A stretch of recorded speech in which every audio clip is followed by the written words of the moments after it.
বঙ্গবন্ধু সেতুর পূর্ব পাশে রাস্তায় শিকারের অপেক্ষায় পুলিশ। হঠাৎ আসে কিছু আমবোঝাই ট্রাক তাদের জন্য এনে দিল স্বর্ণ সুযোগ। টাকাটা হাত বাড়িয়ে নিতেই হঠাৎ ২১-এর ক্যামেরা দেখে বিব্রত তারা।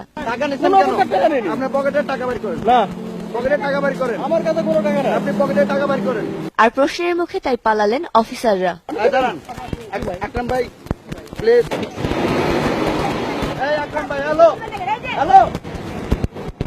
বাকি ছিল চাঁদার টাকা হাতে নেয়া ইন্সপেক্টর। টাকা কেন নেওয়া হচ্ছে এর কোনো সদুত্তর দিতে না পেরে উত্তেজিত হয়ে ওঠেন তিনি। তবে কিছুক্ষণ পরে বিপদ বুঝে নেমপ্লেট খুলে দিলেন দৌড়।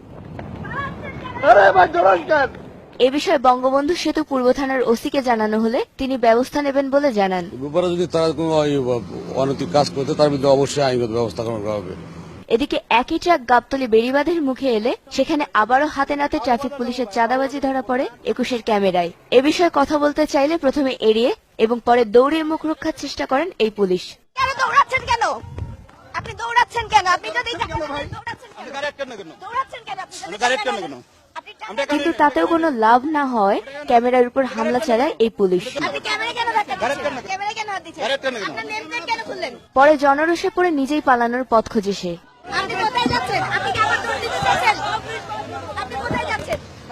এ অবস্থায় ২১-এর সাংবাদিককে ম্যানেজ করার ব্যর্থ চেষ্টা করেন তিনি।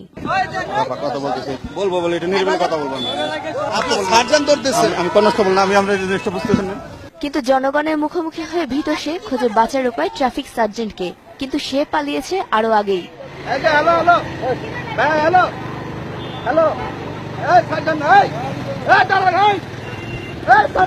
এর আগে রাতে ওই ট্রাকের পিছনে যেতে গিয়ে রাজশাহীতে দেখা যায় শ্রমিক সংগঠনের নামে নিশ্চিন্তে চলছে চাঁদাবাজি।